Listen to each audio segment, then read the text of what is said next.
안녕하세요, 여러분. 오늘도 찾아와 주셔서 감사합니다. 67년을 살아오면서 이런 일은 처음이었습니다. 작은 쪽지 하나가 우리 가족을 완전히 바꿔놓을 줄은 꿈에도 몰랐거든요. 저는 김숙자라고 하고요. 초등교사로 30년을 일하다 은퇴한 평범한 할머니입니다. 그런데 지난 추석에 정말 믿을 수 없는 일이 일어났어요. 며느리에 대한 제 생각이 완전히 잘못되었다는 걸 깨닫게 된 순간 정말 부끄러웠습니다. 추석 이틀 전이었어요. 평소처럼 집안 대청소를 하고 있는데 택배 기사님이 오셨더라고요.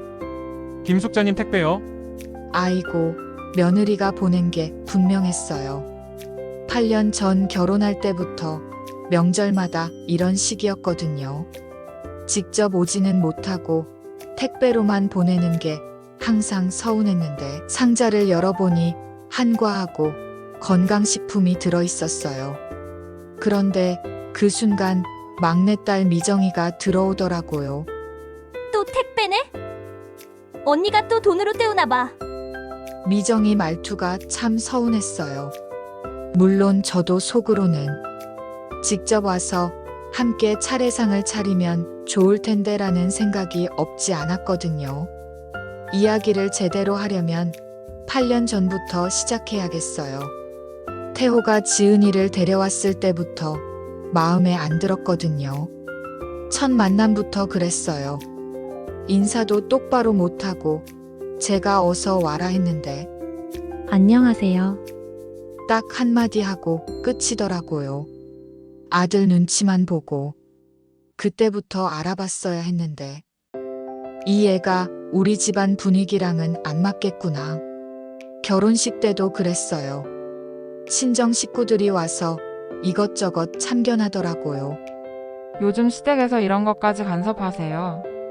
아이고, 그때 얼마나 기분이 나빴는지.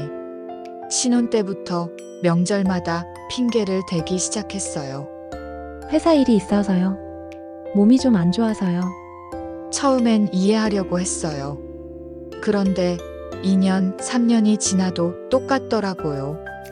더 화가 났던 건 우리 딸들 반응이었어요. 미정이가 그러더라고요.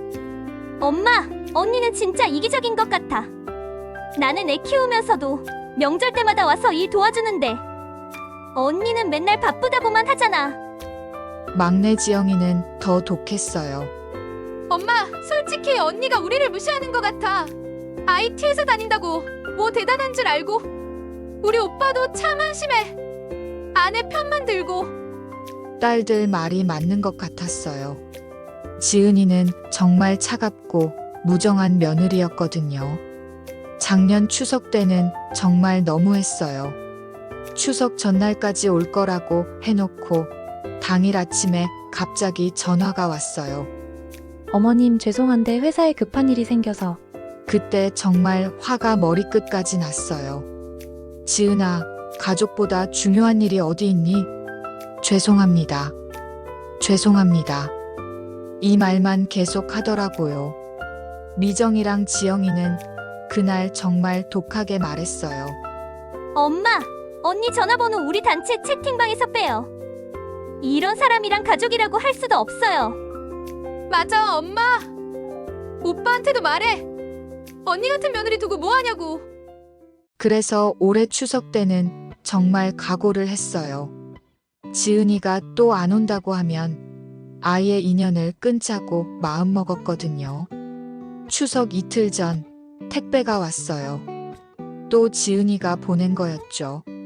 상자를 보는 순간 화가 치밀어 올랐어요. 또 돈으로 때우려고 하네. 정말 뻔뻔하기도 하지. 어머나, 언니가 또 면죄부 보냈네요?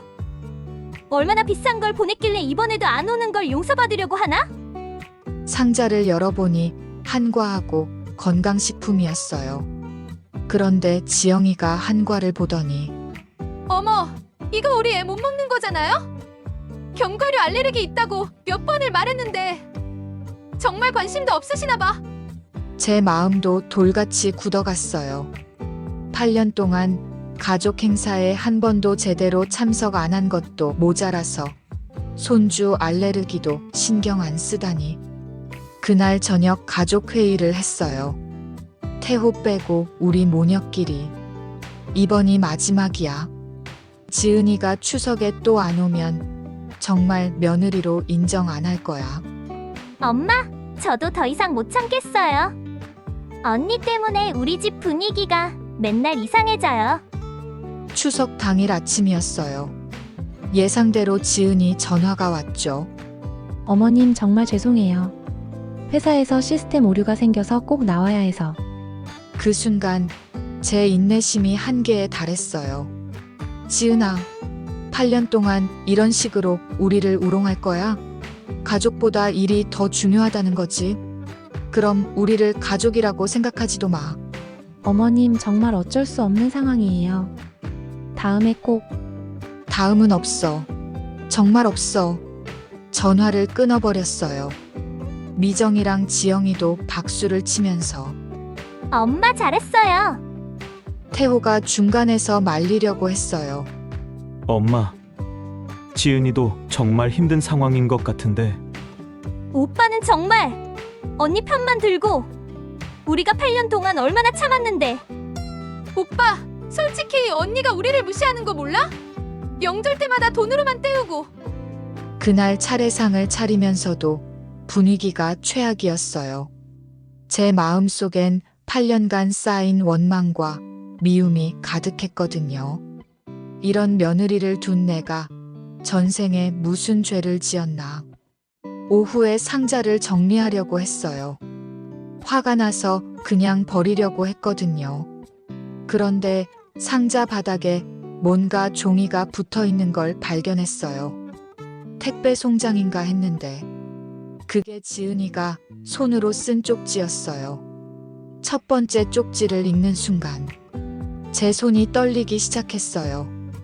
어머니께 저염 설탕 대체제입니다. 지난번에 혈압약 드시는 시간을 조용히 물어봤는데 오전 9시라고 하셨죠. 그래서 아침에 드실 수 있는 걸로 골랐어요. 두 번째 쪽지. 아버님께 당뇨 수치 관리하시느라 고생 많으세요. 태호 오빠가 아버지가 몰래 과자 드신다고 걱정하더라고요. 이 견과류는 혈당 관리에 도움이 될 거예요. 세 번째 쪽지를 보는 순간 제 마음이 무너지기 시작했어요. 미정에게 육아로 정말 고생 많아요. 지난번에 조카가 견과류 알레르기 있다고 하셔서 알레르기 유발 요소 없는 간식으로만 골랐어요. 아로마 티도 넣었는데 잠시라도 힐링하는 시간 되었으면 해요. 미정이 얼굴이 새하얗게 변했어요. 자기가 그렇게 불평했던 한과가 알고 보니 조카 알레르기를 생각해서 특별히 고른 거였던 거예요. 지영에게 공무원 시험 준비하느라 스트레스 많죠? 집중력에 도움되는 영양제 넣었어요. 화이팅! 지영이가 그 쪽지를 보고는 울음을 터뜨렸어요. 그런데 진짜 충격은 그 다음 쪽지였어요. 지난 가족 모임 때 몰래 메모해뒀어요. 어머니 혈압약 시간, 아버님 혈당 수치, 미정이 육아 스트레스, 지영이 시험 걱정, 조카 알레르기 음식들. 멀리 있어도 가족 건강과 마음만큼은 꼼꼼히 챙기고 싶었어요. 그런데 마지막 쪽지를 읽는 순간 제 세상이 완전히 뒤바뀌었어요. 어머님, 정말 죄송해요.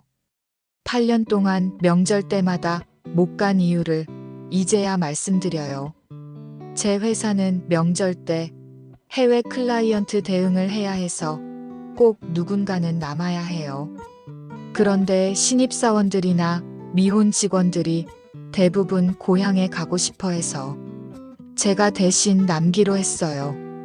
8년 동안 명절 근무수당을 모아서 조카 알레르기 치료비며 시아버지 당뇨약 값이며 가족들 병원비에 보탰어요. 어머님이 작년에 무릎 수술하신 것도 알고 있어요. 태호 오빠한테 돈 부담 주기 싫어서 제가 몰래 수술비 일부를 보탰거든요. 아이고, 제가 뭘 한 거예요?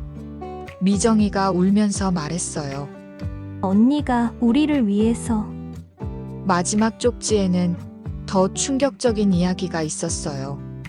올해 추석에도 정말 가고 싶었는데 회사에서 긴급 시스템 오류가 생겼어요. 만약 제가 안 가면 회사 전체 시스템이 마비돼서 수백 명의 직원들이 피해를 볼 상황이었어요. 명절 대체 휴가를 신청했는데 팀장님이 내가 아니면 해결할 사람이 없다고 하시더라고요. 정말 울면서 부탁했지만 안 됐어요. 8년 동안 한 번도 명절을 가족과 보내지 못한 제가 정말 한심해요. 정말 좋은 며느리가 되고 싶었는데 그 순간 제 마음속에 쌓인 8년간의 미움과 원망이 한순간에 무너져 내렸어요. 태호가 나타나서 울먹이며 말했어요. 엄마, 지은이가 8년 동안 얼마나 힘들어했는지 아세요? 명절 때마다 혼자 아파트에서 울고 있었어요. 그럼 왜 진작 말하지 않았어? 지은이가 말리더라고요. 가족들한테 미안하다고, 자기가 더 잘하면 된다고. 이 이야기의 끝을 들으시면 정말 가슴이 아프실 거예요. 그날 저녁 제가 며느리에게 먼저 전화를 걸었습니다.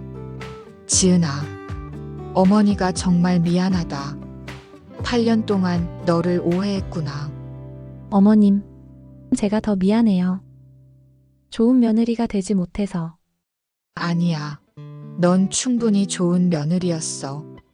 아니, 딸이었어. 내가 너무 모질게 굴었구나.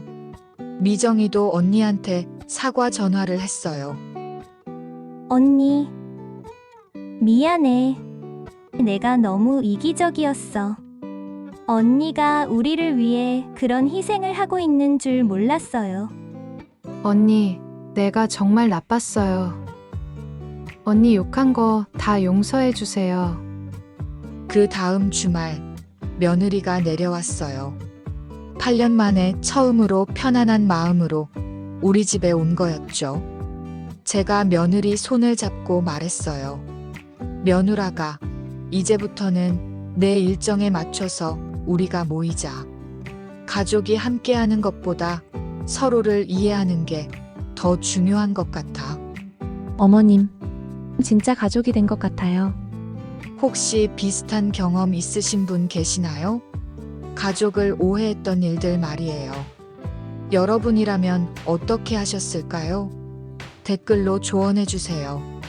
지금 생각해보니 작은 쪽지 하나에 이렇게 큰 사랑이 담겨 있었던 거예요. 저는 그동안 눈에 보이는 것만 보고 마음은 보지 못했더라고요. 이런 따뜻한 이야기 더 듣고 싶으시면 구독 버튼과 알림 설정해 주시고요. 구독과 알림 설정해 두시면 새로운 사연을 가장 먼저 들으실 수 있어요. 여러분도 가족에게 서운할 때가 있으면 혹시 내가 놓친 사랑의 신호는 없는지 한 번 더 생각해 보세요. 진짜 사랑은 때로는 눈에 보이지 않는 곳에 조용히 숨어 있을 수도 있거든요. 오늘도 끝까지 들어주셔서 감사합니다. 다음 이야기로 또 만나요.